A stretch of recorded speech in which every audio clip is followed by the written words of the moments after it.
Alright, just wanted to add a little bit more proof that the best players in the world, the top players in the world, know the true value of the pieces. And I point out the true value of the pieces in my YouTube video, Chess Secrets, the value of the pieces. Alright, this is a game played by Karpov and Kamsky in the World Championship match of 1996. So we're going to run through it rather quickly and just see the position they ended up in. This is from a Grunfeld. Grunfeld. I don't know if I'm pronouncing it properly, but the opening is not so important other than to say that's the opening that they used to come up with this position, to end up in this position. All right.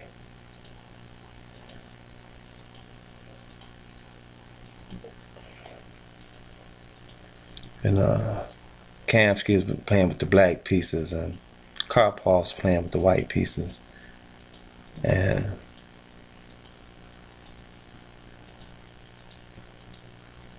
with our first exchange of pawns. Getting rid of knights here.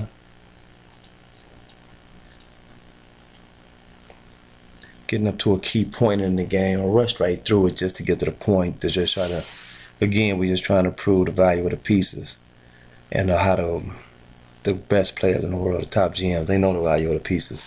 So right here, Kamsky's faced with a decision here. What does he do? He's running as good. This is what you do with bishops. You try to set them on good outposts during the early parts of the game. They're not as effective in the later part of the games usually, and they're not preferred over bishops or rooks, long range pieces. And Karpov snatches up the pawn. He's chasing the queen. Kamsky's playing you would call it a queen sack, but it's not really a queen sack, because he's calculated all of this out. He sees what he's getting for it. He didn't have much better, but he had alternatives. He didn't have to go this route. And but if you count the pieces up from here, the points, both players have 4 pawns.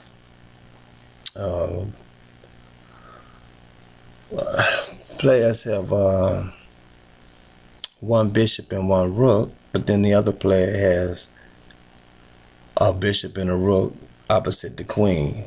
So the value for the bishops are 4.3 and the rooks are 4.6. So it's just a tenth of a difference between that 9-point queen and the 8.9 bishop and rook. So it's just how you coordinate it. Like, so Kamsky it wasn't a great error he made. He didn't lose his mind by getting into this position, and he felt like he had a trump. He had a passed pawn, which outside of the passed pawn here, white has a pawn in the center of the board, but so does black. So neither one of them are passed.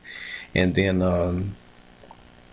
you got the 3-2 majority if those are, but you know, it's Kamsky's he's not looking bad here. You know, it's not a bad game for him here.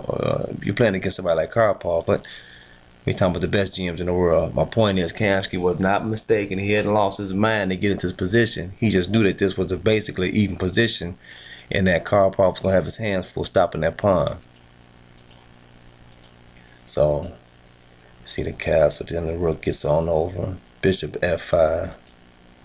You can run this position. You can run this game through Fritz and Stockfish and Houdini.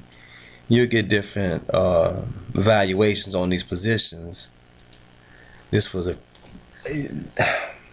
great use of the dark square bishop by the light by white, by Karpov, and but still I don't think this game should have ended up the way it did. I believe right here, as the pawn is being attacked.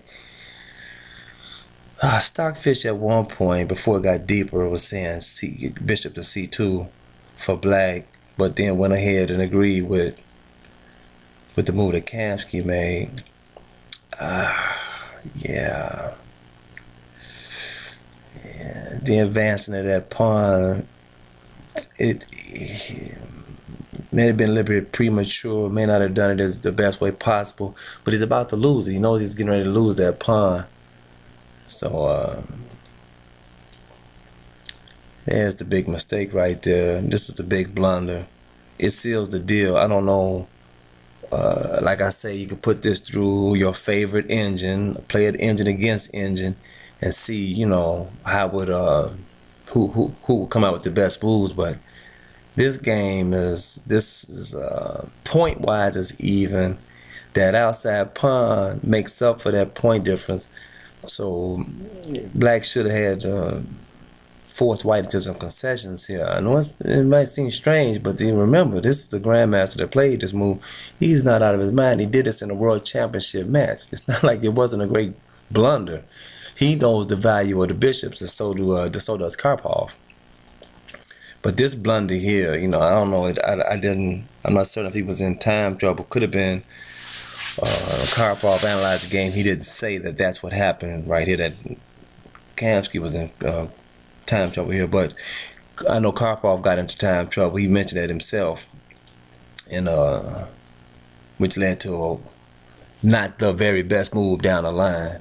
So here he's hitting the rook on a6 and the pawn on e6, but he's pinning the bishop to the rook on c8. So he's hitting a lot of pieces with that queen, that rook move there, which was a desperate move. Again, I don't know if he was in time trouble, but it was the deal breaker. So Kamsky can continue with his hopes and desires for that a pawn. Everything was pinned on him, but at this point, once that pawn falls, that's it. You know, because now he's got to pass pawn in the middle of the board. The game is effectively over, so we just rush through the rest of the moves. And Karpov pointed out that even before the pawn moves, he could have come over with the rook to f3. As soon as the pawn was on h6, once he had this pawn on h6, which happened on move 38, he could have brought the rook over to f3, and that would end the game because of check, recaptured it. A rook would have went to f8 and checkmated. But he pointed out that he made a couple of more moves, and then he realized, and that was the end of the game. Kamsky went on ahead and resigned. But yeah, this shows that the strongest players in the world know the value of the pieces. They know what the rooks are worth. They know what the bishops are worth, and even if they're not all immediately saying what these pieces, what they're worth, or they can't put the numerical value on it, when they play, you know, they play in such a way that says that they know, that they understand the value of the pieces. So I think a lot more of them know that that bishop is clearly, you know, much more than a knight, and then it's not, you know, a 3-point thing or, you know, anything near. I think they know that, and this kind of game here declares it to me, you know. Anyway, just wanted to put this to upload this for anybody who are still having a lot of problems with the valuations of the pieces that I gave, and they can check out the response video to Chess Secrets, the value of the pieces. It'll help make more sense out of it for those who really struggle with it. Alright, I'm kind of tired. It's kind of late night, but you know, it's the bad bishop. I'm out.